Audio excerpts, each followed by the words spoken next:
My name is Ruby. I'm Senior Editor at Affair Press, and I'm very lucky to be able to work on this book. It's one of the books that we get sometimes that changed very significantly over the course of the editing process. And as this particular book morphed, I thought I got a little bit of a peek into Elisa's brain, which was quite nice.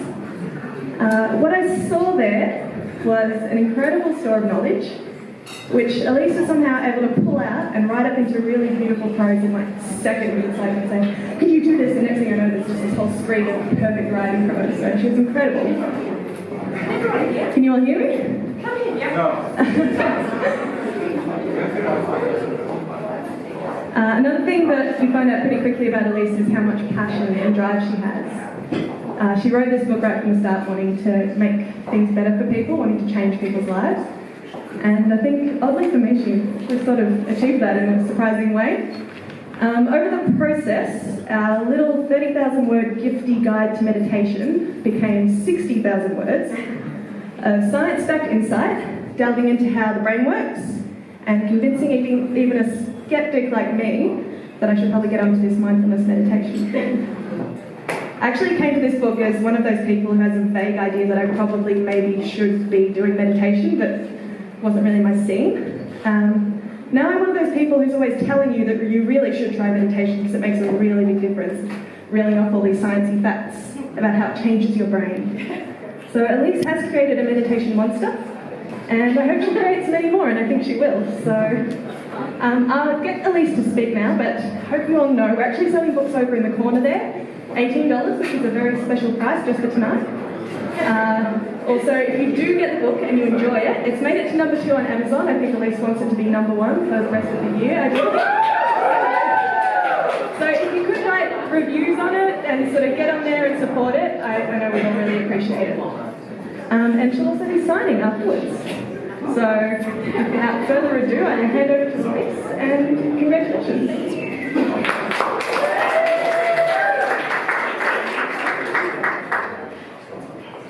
Thank you everyone for coming. It's really special to have you all here and to be able to mark something to celebrate. And that's really what the intention of tonight was about. I was wondering, I don't know if I need to have a book launch, but I feel like in life, things can happen that are not so positive and we don't have a lot of control over all of that, but when things happen that are positive, I think it's a really good thing to mark that and celebrate them. So thank you. I came upon a quote recently by George Orwell, which made me laugh. He wrote, "Writing a book is a horrible, exhausting struggle, like a long bout of some painful illness. One would never undertake such a thing if one were not driven on by some demon who one can neither resist nor understand." It made me laugh. The experience of writing this book was not quite that bad. In fact, it was actually very rewarding, and it was a real opportunity to integrate many, many years of learning that I had done.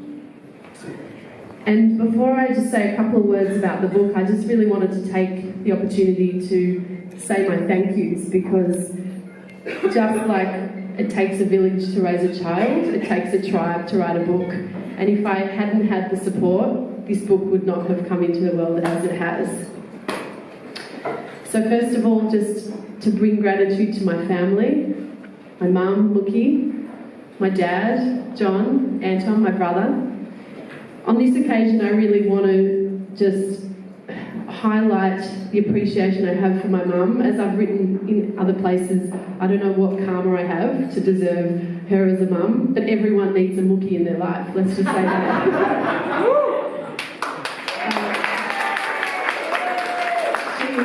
I'm really fortunate because she's as talented a nanny, cook, book editor, social media manager. I mean, really, she does everything. So thank you so much, Mum. And more than that, I feel really privileged to have a mother who I can share ideas, philosophy, conversations about what it means to be human. It feels like a real privilege. And to my dad and brother, who literally climb mountains. They recently climbed Kilimanjaro. They literally teach me how to climb mountains and really go for what you want in life. My partner, Ford. I love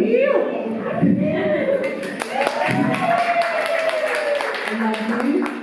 I don't know if you realised what you were signing up to when you chose me. It's been a bit of a wild ride. You've been a real support, and, you know, although this book is called The Happiness Plan, there were times that, you know, I wasn't exactly so happy in moments writing it, and Ford has always been by my side, really just reminding me why I'm doing things and supporting and being an incredible dad to allow me to have time to do the work that I'm so passionate about doing. Thank you.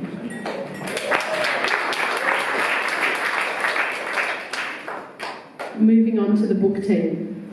I'd like to acknowledge Dina Kluska. Dean, where are you?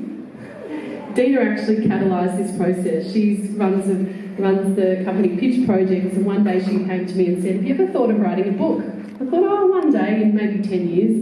Within a week, literally, she'd introduced me to Martin from a firm. We had a coffee, and that was it. I was writing a book. So thank you, Dina. I really appreciate the connection. To my publishers at Affirm Press, who a lot of the team couldn't be here because they were at a function in Hobart, but to Ruby and Laura, who's done a great job at helping market and put the book into the world, thank you so much for your support and cheerleading and keeping me on track. It's been a wonderful journey to have this opportunity, it really has. A few other people that I wanted to acknowledge. Amy Crawford, my friend, and who runs Holistic Ingredients, she generously donated some delicious recipes to the book, so thanks, Aim. Try them out, they're all really good. Like, you know, some books have average recipes, but these are all good. And Sun Hyland, who couldn't be here tonight, who also donated some recipes to the book. I'd also like to acknowledge my auntie. Where's Noreen? Who has just a brilliant laser beam of intelligence and just put her eyes and her wisdom into the book, and I really appreciate that. And also my lifelong friend Sue Oster, she couldn't be here today as well, thanks to her. Megan for helping me with the graphic work, Katya, who also couldn't be here for editing, and I think that's it. I'd finally like to acknowledge the many wise and generous meditation teachers who I've had the privilege to learn from and who have helped me better understand my mind and heart and pass those lessons and meditations forward to others. I'd actually like to acknowledge Craig Hassard, who's been one of those people along the journey. Thank you.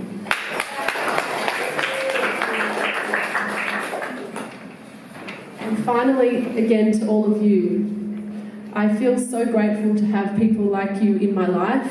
Some of you have been in my life forever, some of you are newer friends, and I just feel the incredible support, and I know that whatever we're passionate about in our lives to do, we just all need tribe around us. So I feel very grateful to have tribe like you, and I really appreciate you coming tonight to celebrate happiness with me and for you.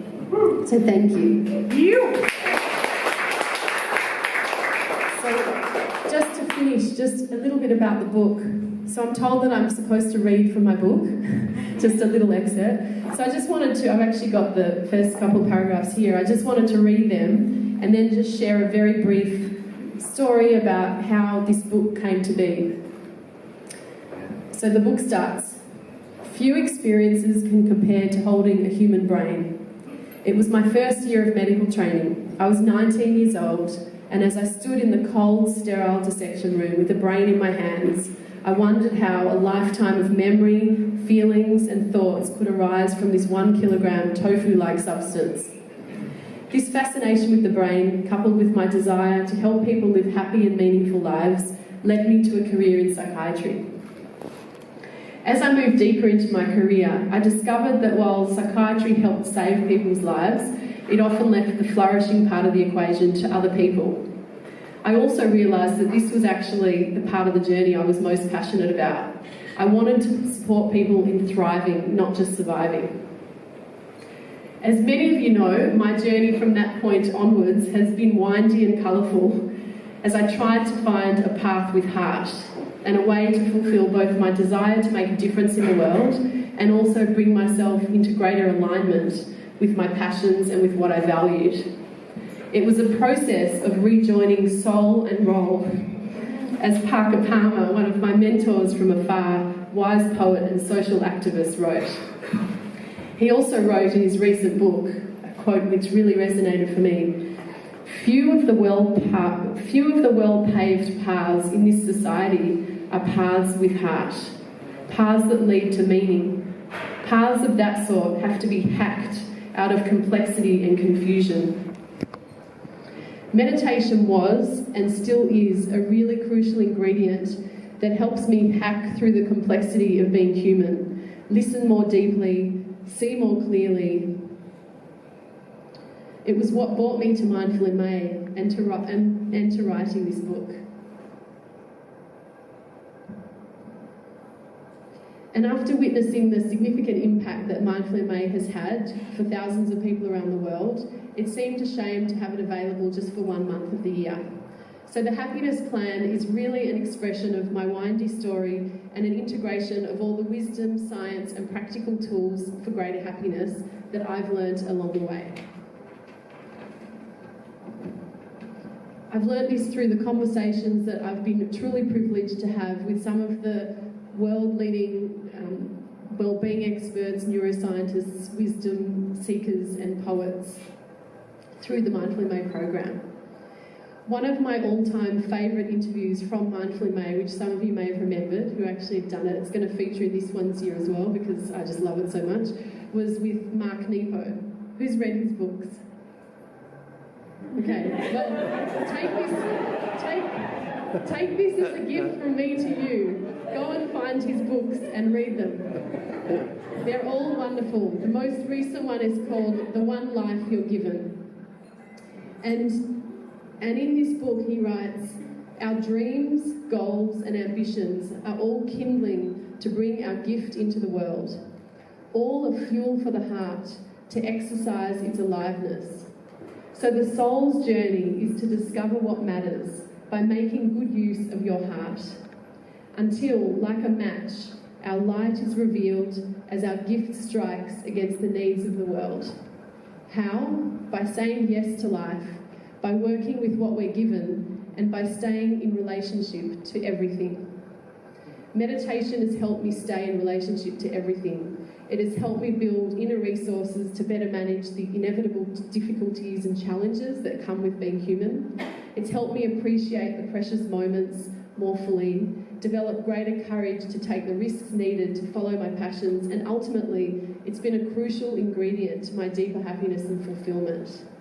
I really hope that this book offers others the tools, science and gathered wisdom that I've collected over the years that has been so profoundly valuable in my own life.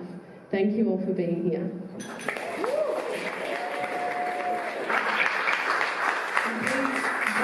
Eat and be merry because there's lots of food.